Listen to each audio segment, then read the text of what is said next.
Hello everyone, welcome to my channel.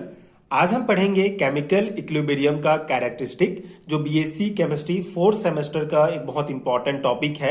ये topic आपको chemical and ionic equilibrium वाले chapter में मिलेगा। सो इस पर्टिकुलर वीडियो में केमिकल इक्विलिब्रियम के जितने भी इंपॉर्टेंट कैरेक्टरिस्टिक्स हैं सभी को एक एक करके डिटेल में डिस्कस करेंगे। इसके बेसिक कॉन्सेप्ट समझेंगे, जैसे इक्विलिब्रियम स्टेट में रिएक्शन का बिहेवियर कैसे होता है, जैसे कॉन्सेंट्रेशन कांस्टेंट क्यों होती है, फॉरवर्ड और बैकवर्ड रिएक्शन की रेट इक्वल कैसे होती है, और डेल जी गिब्स फ्री एनर्जी का कॉन्सेप्ट क्या होता है। ये सभी बेसिक कॉन्सेप्ट डिटेल में समझेंगे।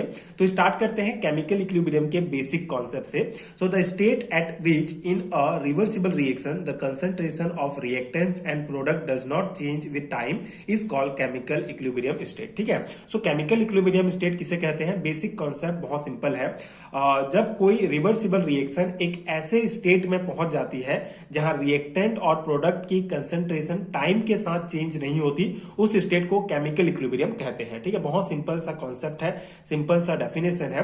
जब कोई रिवर्सिबल रिएक्शन एक ऐसे स्टेट में पहुंच जाती है जहां रिएक्टेंट और प्रोडक्ट की कंसंट्रेशन टाइम के साथ चेंज नहीं होती है, उस रिएक्शन को, उस स्टेट को केमिकल इक्विलिब्रियम स्टेट कहा जाता है। ठीक है, ये बेसिक है। And chemical equilibrium had following characteristic. अब इसका हम कैरेक्टरिस्टिक एक एक करके समझते हैं।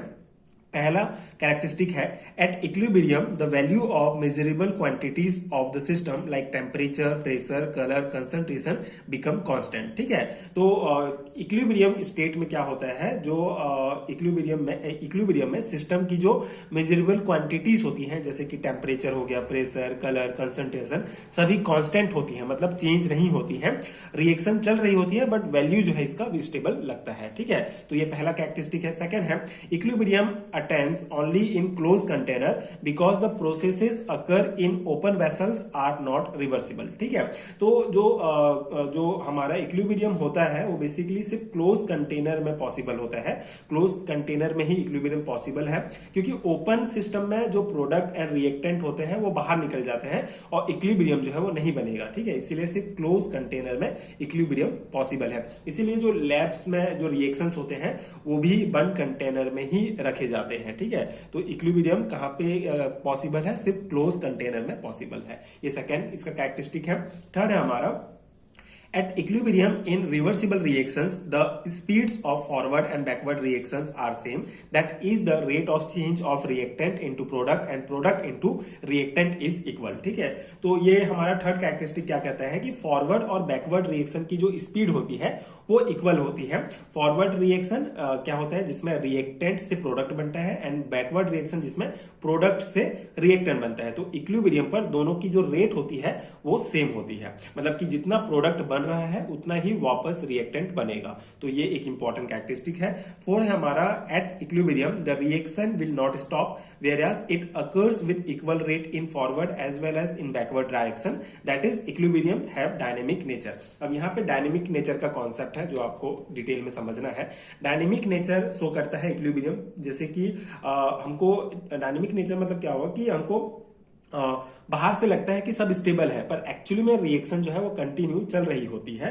इसे ही डायनेमिक इक्विलिब्रियम कहा जाता है। ठीक है, एंड ये जो है डायनेमिक नेचर शो करता है इक्विलिब्रियम। जैसे कि एक टैंक में पानी जो है सेम रेट से आ भी रहा है और जा भी रहा है, तो लेवल सेम रहेगा। ठीक है, इसी को कहेंगे डायनेमिक इक्विलिब्रियम। और हमारा जो इक्विलिब्रियम होता है उसमें डायनेमिक नेचर होता है। तो ये कॉन्सेप्ट है हमारा कि जो हमारा रिएक्शन है वो ऐसा लगता है कि स्टेबल है बट एक्चुअली में रिएक्शन कंटिन्यू चल रही होती है।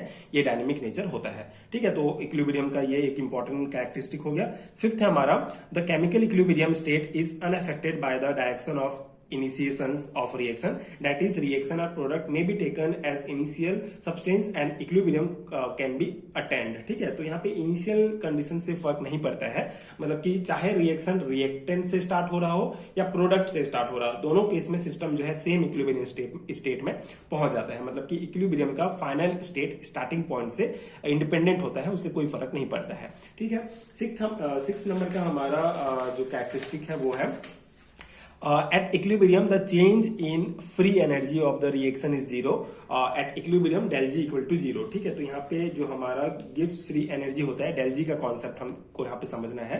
तो इक्विलिब्रियम में क्या होगा, इक्विलिब्रियम पर जो रिएक्शन की फ्री एनर्जी होती है वो जीरो होती है, उसका चेंज जो होगा वो जीरो होगा फ्री एनर्जी का, इसलिए del G बराबर हमारा जीरो होता है। मतलब कि फ्री एनर्जी जो गिब्स फ्री एनर्जी है ये बताती है कि रिएक्शन स्पॉन्टेनियस है या नहीं है। ठीक है, जैसे यहाँ पे कॉन्सेप्ट एक आपको ये समझना है कि अगर हमारा जो del G होगा, गिब्स फ्री एनर्जी होगा, ये लेस देन जीरो होगा तो रिएक्शन जो है आगे फॉरवर्ड रिएक्शन में चलेगी। ठीक है, एंड अगर हमारा del G जो है वो मोर देन जीरो होता है तो रिएक्शन जो है रिवर्स चलती है।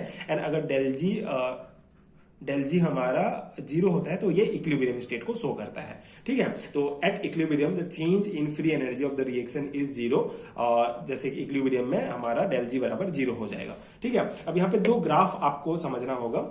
ठीक है, पहला ग्राफ है हमारा कंसंट्रेशन वर्सेस टाइम के बीच, एंड सेकेंड है हमारा rate of reaction versus time के बीच। ठीक है, तो पहले ग्राफ को समझते हैं। पहले ग्राफ में क्या है कि कॉन्सेंट्रेशन एंड टाइम के बीच एक ग्राफ खींचा गया है, जिसमें आप देखेंगे कि इनिशियली अगर हम देखें ये जो हमारा लाइन है ये रिएक्टेंट का है और ये प्रोडक्ट का है। तो इनिशियली क्या होगा, जो रिएक्टेंट होता है वो हमारा ज्यादा होता है। ठीक है, इनिशियली रिएक्टेंट का जो कंसंट्रेशन होगा वो ज्यादा होगा, प्रोडक्ट का जो है वो कम होगा। ठीक है, तो जैसे जैसे टाइम के साथ जो है रिएक्टेंट कम होते जाता है, ये रिएक्टेंट हमारा कम होते जाता है एंड प्रोडक्ट जो है बढ़ते जाता है। एंड एक पॉइंट ऐसा आता है जब दोनों की कंसंट्रेशन जो होती है वो कांस्टेंट हो जाती है, मतलब स्थिर हो जाती है। तो ये हमारा शो करता है कंसंट्रेशन और टाइम का ग्राफ। ठीक है, कि इनिशियली रिएक्टेंट ज्यादा होगा, फिर कम हो जाएगा टाइम के साथ, एंड प्रोडक्ट कम होगा, वो जो है टाइम के साथ बढ़ जाएगा, और एक पॉइंट पे दोनों का कंसंट्रेशन जो है कांस्टेंट हो जाता है। ये पहला ग्राफ है। सेकंड ग्राफ हमारा शो करता है rate of reactions and time के बीच जो रिलेशन है वो। जैसे इनिशियली स्टार्ट में क्या होगा, ये जो है ये हमारा फॉरवर्ड रिएक्शन का जो है रेट है और ये बैकवर्ड रिएक्शन का रेट है। तो इनिशियली जो फॉरवर्ड रिएक्शन की रेट होती है वो फास्ट होती है, बैकवर्ड रिएक्शन स्लो होगा। लेकिन एक पॉइंट ऐसा आएगा टाइम के साथ कि जो फॉरवर्ड डिक्रीज होते जाएगा और बैकवर्ड रिएक्शन का रेट बढ़ते जाएगा, और एक इक्विलिब्रियम स्टेट आएगा जहां पे हमारा del G बराबर जीरो हो जाएगा, मतलब कि फॉरवर्ड रिएक्शन और बैकवर्ड रिएक्शन दोनों बराबर हो जाते हैं, और यहाँ पे फिर हमारा गिब्स फ्री एनर्जी जो है वो जीरो हो जाएगा। ठीक है, चेंज जो होगा गिब्स फ्री एनर्जी में वो जीरो हो जाता है। तो ये दो इंपॉर्टेंट ग्राफ हैं जो आपको ध्यान रखने हैं। ये केमिकल इक्विलिब्रियम की इंपॉर्टेंट कैरेक्टरिस्टिक्स हैं जो आपको लिखना होगा। ठीक है, यहाँ पे पहला ग्राफ है change in concentration with time at equilibrium concentration is unchange and rate of forward and backward reaction with time at equilibrium the rate of the forward and backward reaction is equal. ठीक है, equilibrium में जो rate होता है forward और backward reaction का वो equal होता है, एंड जो कॉन्सेंट्रेशन होता है इक्विलिब्रियम का वो चेंज नहीं होता है, अनचेंज रहता है। ठीक है, कांस्टेंट हो जाता है। तो ये दो ग्राफ शो करते हैं। 7th नंबर का हमारा कैरेक्टरिस्टिक है chemical equilibrium is unaffected by the presence of catalyst only change the time required to attain equilibrium। ठीक है, यहाँ पे कैटलिस्ट का इफेक्ट है। तो बेसिकली कैटलिस्ट जो है इक्विलिब्रियम को इफेक्ट नहीं करता है, मतलब कि कैटलिस्ट जो उत्प्रेरक होता है सिर्फ रिएक्शन को फास्ट करता है। ठीक है, इक्विलिब्रियम तक जल्दी पहुंचा देता है, पर फाइनल इक्विलिब्रियम पोजीशन जो है वो सेम रहती है, कोई इफेक्ट नहीं डालता है कैटलिस्ट। ठीक है, तो केमिकल इक्विलिब्रियम कैटलिस्ट के प्रेजेंस में अनअफेक्टेड रहता है। ठीक है, हमारा लास्ट कैरेक्टरिस्टिक है 8th नंबर का, वो है if temperature pressure and volume were change at equilibrium state the equilibrium also change according to Le Chatelier's principal. ठीक है, तो ये ली चैटलियर प्रिंसिपल एक बहुत इंपॉर्टेंट कॉन्सेप्ट है। इसको आगे हम वीडियोस में इंडिविजुअल इस कॉन्सेप्ट को अलग से समझेंगे, बट यहाँ पे आपको इसके कैरेक्टरिस्टिक में कॉन्सेप्ट समझना है कि जो हमारा ली चैटलियर प्रिंसिपल क्या होता है। बेसिकली ये जो कॉन्सेप्ट है जैसे टेम्परेचर प्रेशर एंड वॉल्यूम का जो इफेक्ट है वो कैसे हमारे केमिकल इक्विलिब्रियम पर पड़ेगा, ये बेसिकली ये कॉन्सेप्ट ली चैटलियर प्रिंसिपल पर से रिलेटेड है। और ये प्रिंसिपल क्या कहता है कि अगर इक्विलिब्रियम सिस्टम पर कोई चेंज जैसे कि टेम्परेचर प्रेशर या वॉल्यूम पर किया जाए कोई भी चेंज, तो सिस्टम जो है वो चेंज को अपोज करता है और एक नया इक्विलिब्रियम सेट हो जाता है। ठीक है, यही ली चैटलियर प्रिंसिपल का बेसिक कॉन्सेप्ट है।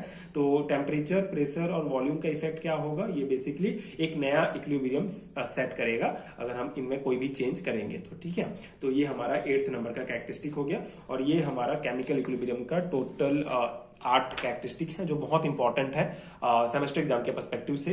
बेसिक कॉन्सेप्ट आपको पता रहेगा तो आप इजीली अपने एग्जाम में लिख सकते हैं। तो आई होप कि आपको समझ में आ गया होगा। ये हमारा पहला वीडियो है केमिकल एंड आयनिक इक्विलिब्रियम का, जो हमारा 3rd यूनिट है बीएससी 4th सेमेस्टर का। आगे आने वाले वीडियोस में एक एक करके सभी कॉन्सेप्ट को समझाने का आपको प्रयास करूंगा। एंड अगर आपको पेड हैंडरिटन नोट चाहिए तो नीचे डिस्क्रिप्शन बॉक्स में आपको लिंक मिल जाएगा।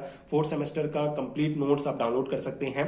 एक ही पीडीएफ में कंप्लीट हैंडरिटन नोट्स है, हर एक टॉपिक आपको डिटेल में मिलेगा। यूनिट वाइज नोट्स भी आप ले सकते हैं, जो आपके एग्जाम प्रिपरेशन के लिए बहुत हेल्पफुल होगा। एंड अगर ये वीडियो हेल्पफुल है तो आगे की वीडियोस देखने के लिए आप चैनल के साथ जुड़े रहिए। Thank you so much for watching.